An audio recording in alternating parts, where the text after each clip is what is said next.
static, searching high and low to find the safer foe, to reinstate peace in the town.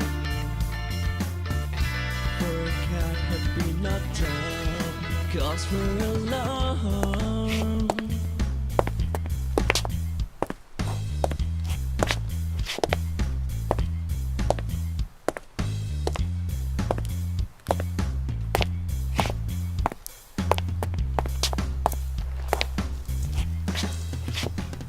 D.I. Cream and D.C. Custard. We're here on reports of a suspicious murder. Yes, sir, I know who you are. I'm Constable Rhubarb. We work in the same small police station, in the same small town. We were in the same pub quiz last week. Don't talk back. Just show us where the body is. It's over there with apple crumble, sir. I mean, Mum.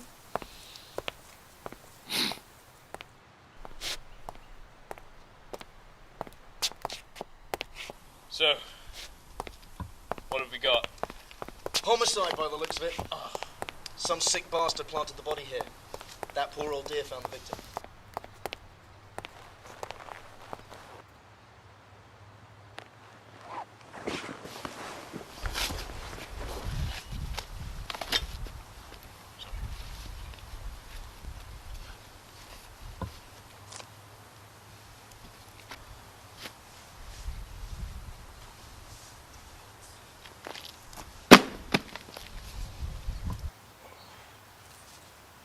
Is she a suspect?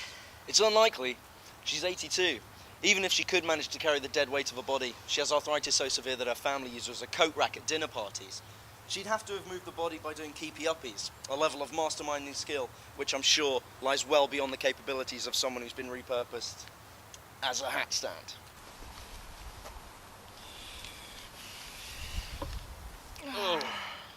So, what do you think we're looking at? The killer was in the grips of some psychotic rage when he did this, and had access to some form of transport. Public or private. The buses smell so bad no one's likely to notice the extra smell of a corpse or weirdo. Quite right, and if he looked on edge, people would have just assumed that he hates his job as much as they hate theirs. Okay, that gives us a few good possible lines of inquiry. Is there anything else?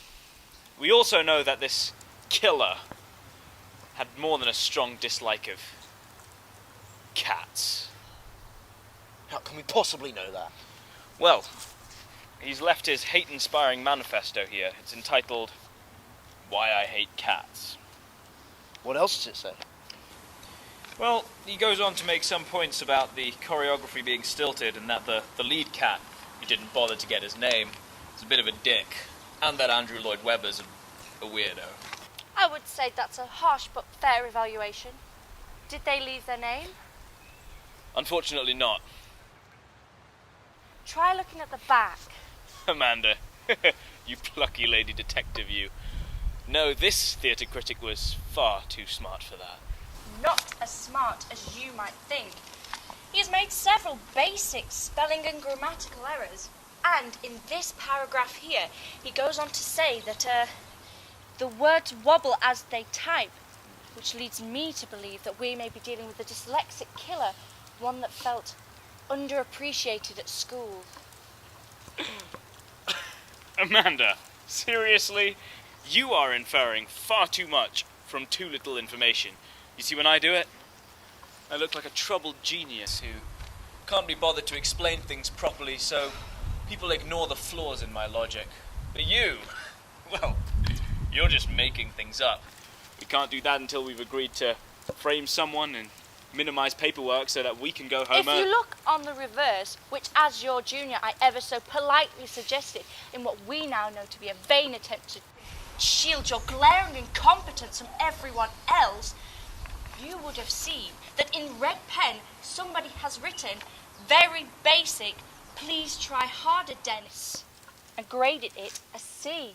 And underneath that in red pen, presumably this please try harder fellow has written, why does no one appreciate my genius? Shut up, Mum! I'm not hungry! I hate you and I hate my life! And has then gone on on to write the start of the lyrics to the Smiths' Heaven Knows I'm Miserable Now, which of course leads me to conclude that he felt miserable and alone. Great work, Amanda. And it's a bloody good song. It helped me through some really tough teenage years.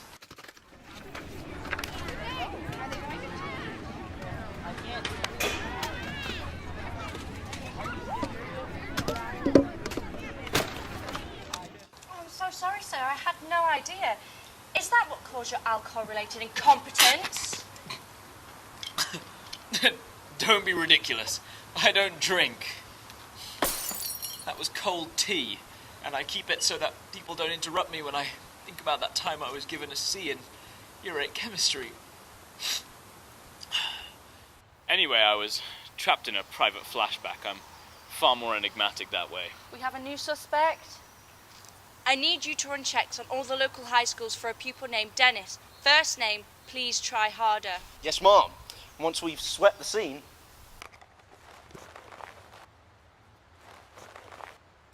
Shall we move the body? Yes, me and Barry shall of course leave the scene before we have to do anything that sounds like hard work. We've been practicing our intense walks and they look particularly impressive. Now, if you'll excuse me, I'll have to concentrate on swooping my coat in a manner that gives my natural air of authority and aplomb of a stylish urgency.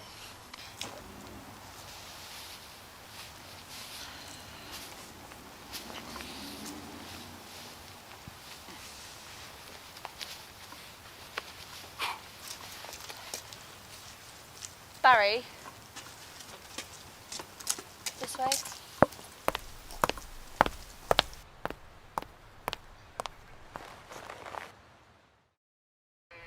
Why have we stamped an envelope with a body inside it?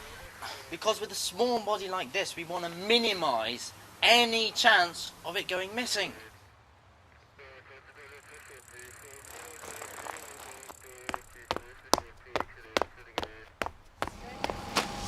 Yeah, I get that, but we aren't that incompetent. So why do we have to take extra precautions? No, we aren't that incompetent. You are that incompetent, and I don't want you messing this up for me. Custard and Cream are two of the very best detectives in the whole metropolitan city of Burnley. So, if I can go about my business as their sycophant without them filing a restraining order against me, then that would be brilliant. We have addressed the body to the police station where it will be delivered nice and safely. We cannot, repeat, cannot have a repeat of what happened last time. You know, human remains don't usually turn up in lost property. That is an excellent plan. Yes, I rather thought so. Except there's just one problem. And what would that be? You've marked it with second-class post. Oh no. Yeah, and they sort of need the body at the lab by tomorrow, not next week. By then it'll start to smell like Weird Dave sandwiches. Fine, we'll just have to get new stamps. Wait, we will still have money for ice cream, right? Yes, we'll still have money for ice cream.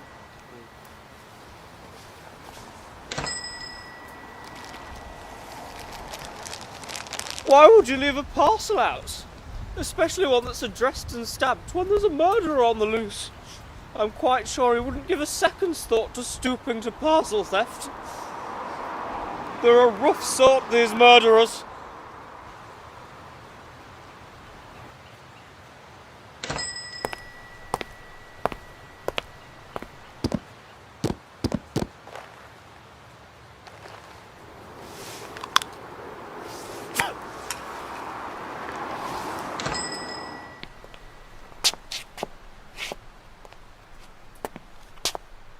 Custard and Cream has reported that the body has been lost. This is the last thing I needed today. First hot desking with Weird Dave, and now this.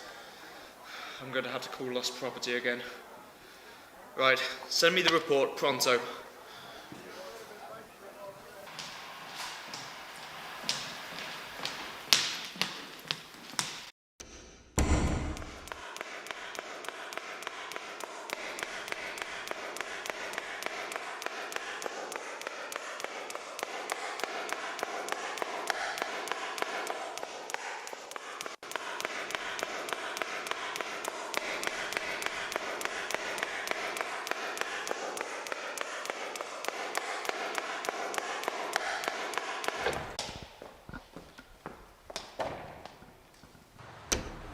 Commissioner, Detective Moe's just called in. Detective Moe? The officers from Metro City in Detroit. The one who was sent over here for that exchange program you organised? No, I don't remember organising an exchange program. Oh. Well, anyway, he called in to say that the body has been lost. I can't see that I would organise an exchange program. Particularly not with the Americans. They're far too cheerful. I find their optimism off-putting. Wait, what? How do you lose a body in a murder investigation? Well, presumably... I don't need a full rundown of the force's incompetence, Adrian. It was a rhetorical question. Yes, Commissioner. I mean, how do you lose a body in a murder investigation? How? Well, actually, the officers... the body was... Adrian. Sorry, ma'am. Who was responsible? We have the names of the officers who were in charge of the body. No, I mean... Was it an accident or theft? And if it was a theft, does that explain the smell of weird Dave sandwiches? We don't have anything in concrete as of yet, but we do have two of our best detectives on it. They are Custard and Cream. It was they who established Please Try Harder Dennis as our primary suspects. They have CCTV on the shop as we speak. As for Dave's sandwiches...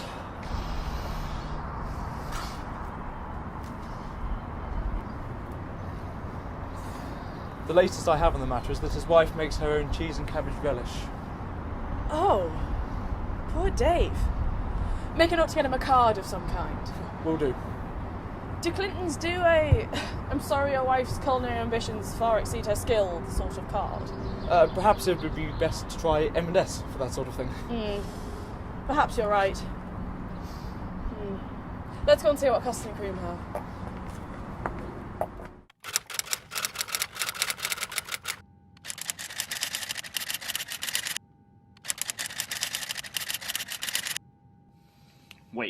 Wait, pause the tape. I've already paused the tape. But you didn't pause it for the same reason I was going to pause it. I might have done. Please, Amanda. I'm far too good at spotting minute detail, and devilishly clever for you to have spotted what I would have spotted. No, if you were that good, we would both be detectives. But we are both detectives. Never mind. There we go. What did you pause the tape for then? No, you go first. I don't want you stealing my answer. Why would I steal your idea? I'm not going to steal your idea. Yes, you would. Like I'm going to steal your idea. Yours is going to be ridiculously complicated and invent some new dimension to it. And do you know why you do that? Why do I do that? Because you need more time. Because you're scared someone else is going to work it out before you. That is exactly what it is not! Go on, you go first. What do you see? It's obvious, isn't it? Is it? Well, look, you can tell from the shadows that it occurred during midday. I mean, we could look at the timestamp, but that's what the murderer would want us to do. That'd be too easy. Oh, Amanda, I have taught you well. And there's a little old lady holding a policeman's hat in one hand and with the other attempting to post the package in the other. But she struggles and so has to quite skillfully keepy-uppy it into the slot. And this can only mean? That Dennis has disguised himself as an old lady in an attempt to post the package unbeknownst to normal people, but is using the policeman's hat as a taunt to us, and us alone. Excellent work, but you've forgotten one crucial detail. Yep. What you seem to have missed here is that Please Try Harder has put the body in a post box. No, pretty sure I already covered that. What does it mean?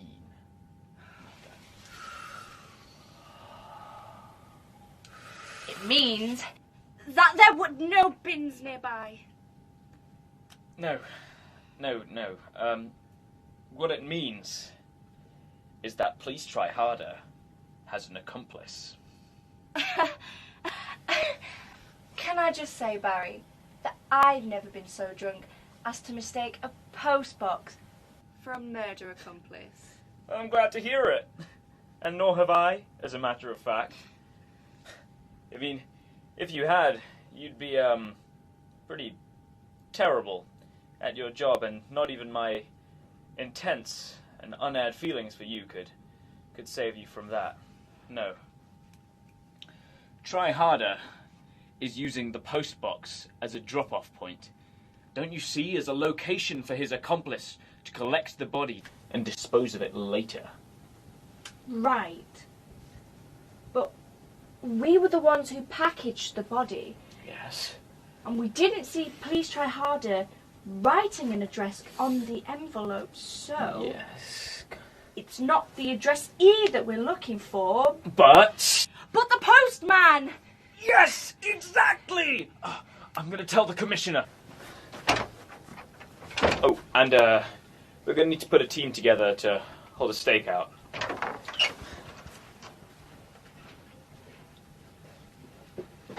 And I'm just gonna need this as well.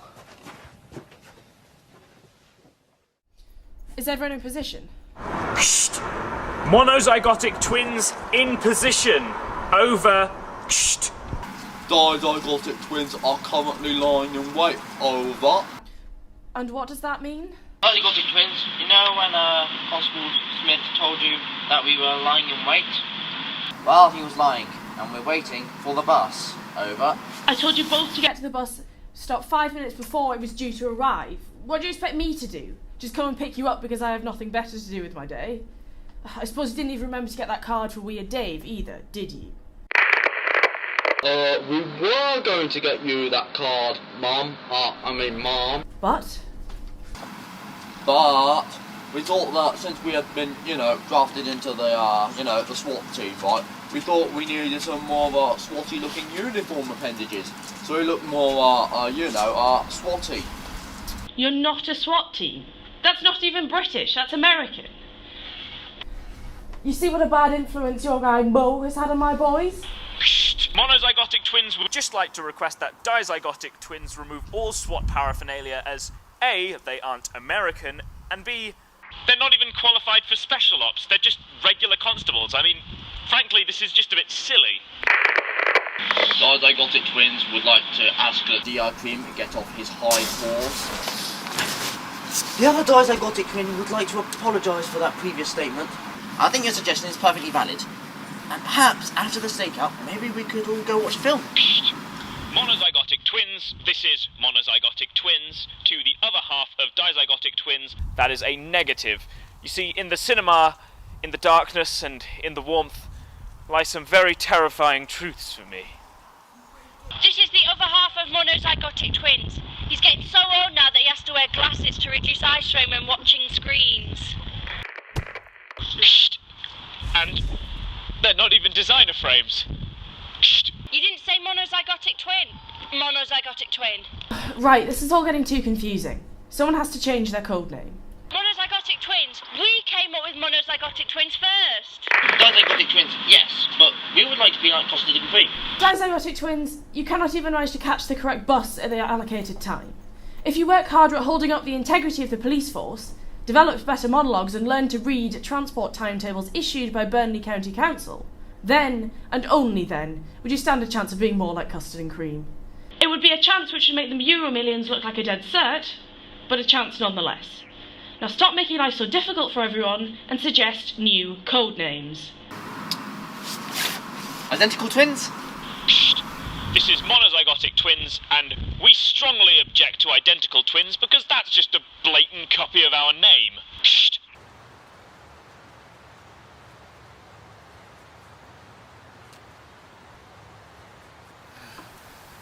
You should have let me drive, sir.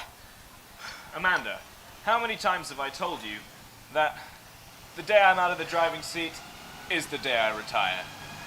But you are out of the driving seat. Look, You've not been allowed to drive for 12 years. That was just a big misunderstanding. It's not my fault that the judge doesn't have a sense of humour. When the judge gave you 9 points on your licence for speeding, in response, you made a YouTube video of you running over his dog. That's true, but I was in a Reliant Robin and the dog was a Dachshund, so it was at least visually funny. But when you consider the fact that you also did a very good commentary in the style of Jeremy Clarkson, it's a wonder you didn't win a BAFTA at all. Yeah, well, technically I never left the driver's seat. Oh, you cannot be driving illegally. You will be released from the force. Amanda, I would never leave you. It's just when my marriage broke down and I valiantly allowed my bitch of an ex-wife to take the house. You mean she kicked you out and forced you to live in your car? I do not appreciate the way that you condense my life events and never put me in a good light. I do try my best, sir. Oh, yesterday, remember, when I said your hair wasn't as greasy as usual? Oh, yes. It was a good day. You know, I even rang and told my ex-wife about it. Yeah, she loves me, and we're gonna get married and have beautiful, arrogant children. How do I know? Because she compliments me like you never did. Today, she told me I have quite nice hair. Quite nice. When was the last time you ever said anything nice to me?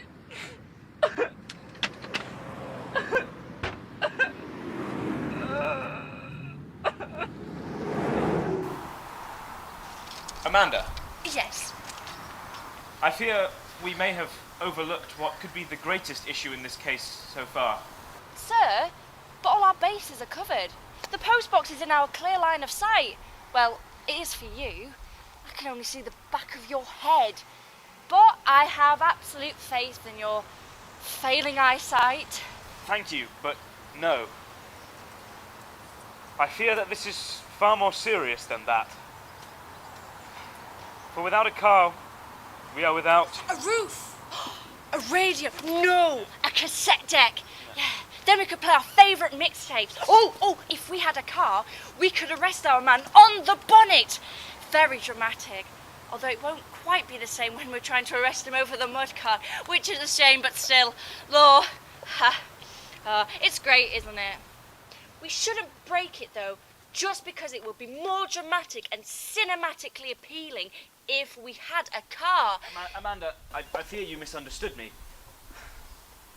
Without a car, we're not only without the strange but comforting scent of stale takeaway and pine air freshener, but we're also without cup holders. Well, we do both have hands. Yes, but both my hands are being put to good use. One is holding my cup and the other is holding the walkie-talkie. I could hold the walkie. No, Amanda. We've been through this. I am the detective inspector, and you are the other one, the less important one. You're not qualified to hold the walkie-talkie. And alas, we are in this grave situation where your commanding officer is at risk of fainting from lack of nutrition before the postman arrives. God damn it, there's nothing for it. We will have to forge our own cup holders out of duct tape. If you say so, sir. Have we even got any duct tape? Actually, as a matter of fact, I do, just in my left pocket here. Okay. You want me to... Okay. Got it! What do you want me to do with it? Hand it here. Hold this for me. Right.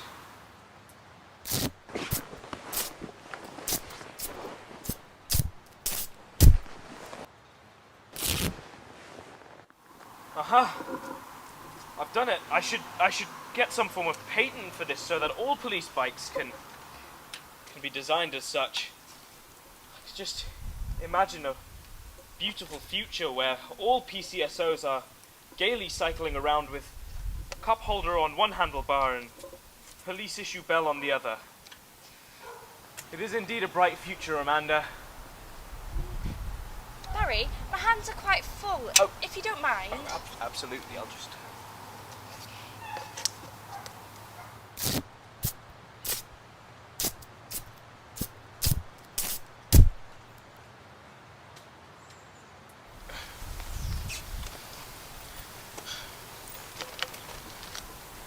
Amanda,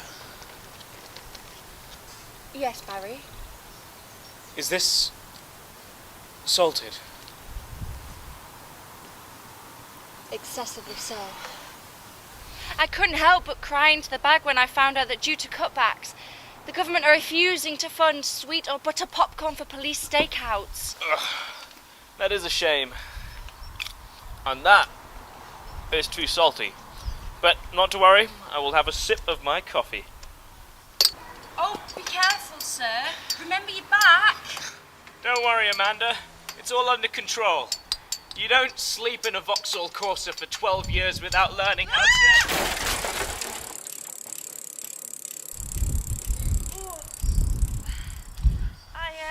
I think your cup holder needs a slight amount of tweaking before you apply for a patent, sir. Yes, I think so.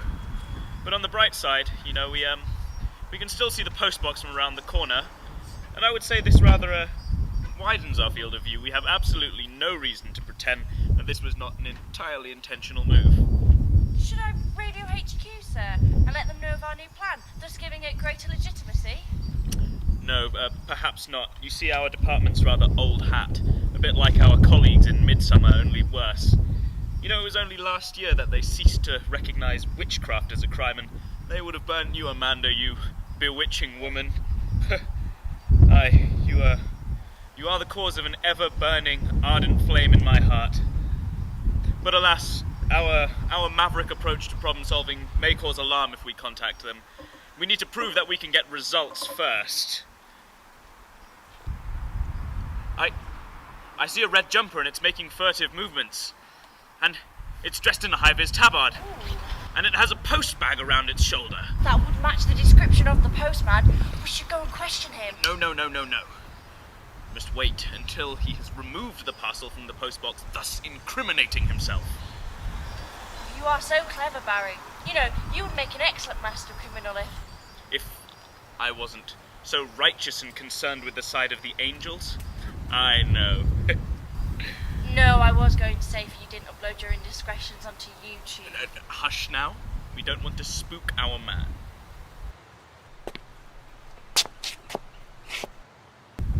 Hello, do you need some help? I was just around the corner and Oh, wow, you're really stuck, aren't you? That's him! Go! Darn it!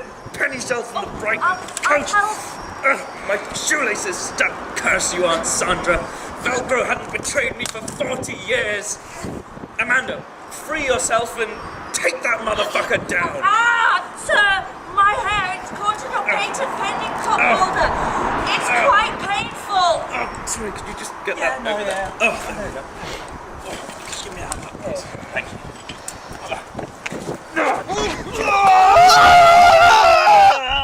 Wait, what's going on?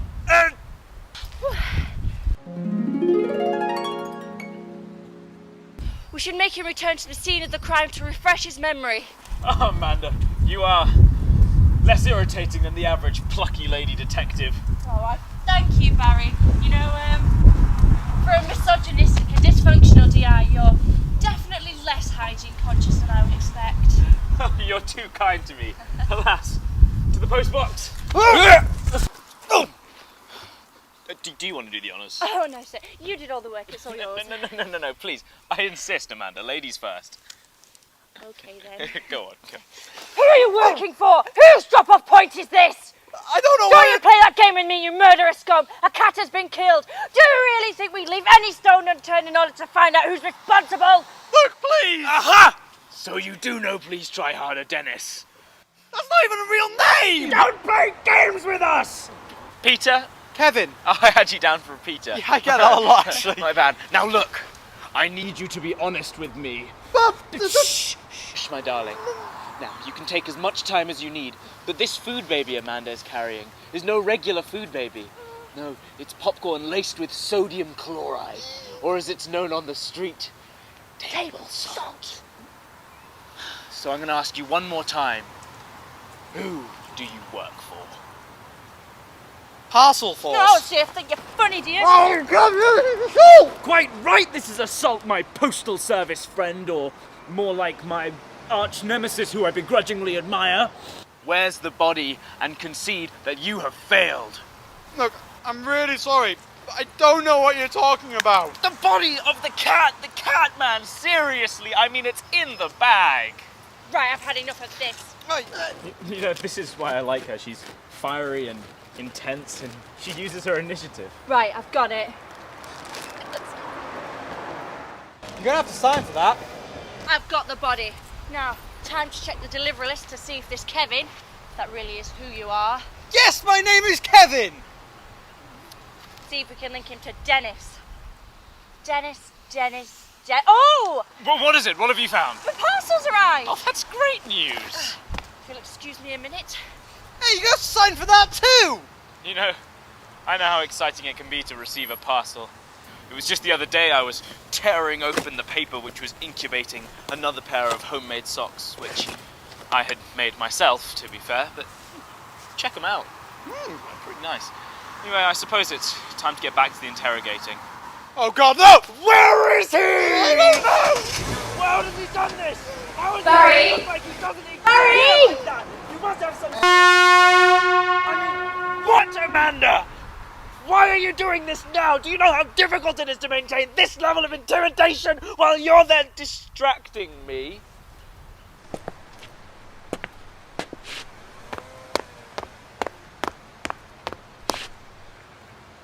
Shit!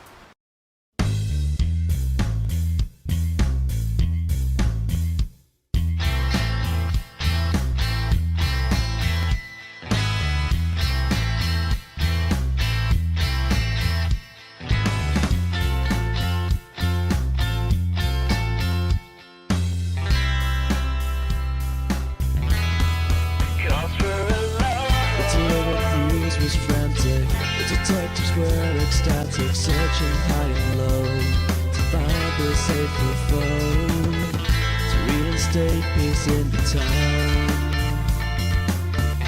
For a cat had been knocked down, cause for alarm.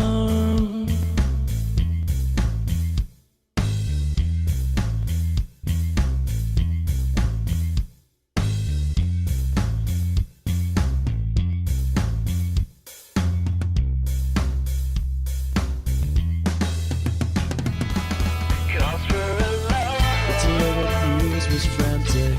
The detectives were ecstatic, searching high and low to find the safer foe, to reinstate peace in the town.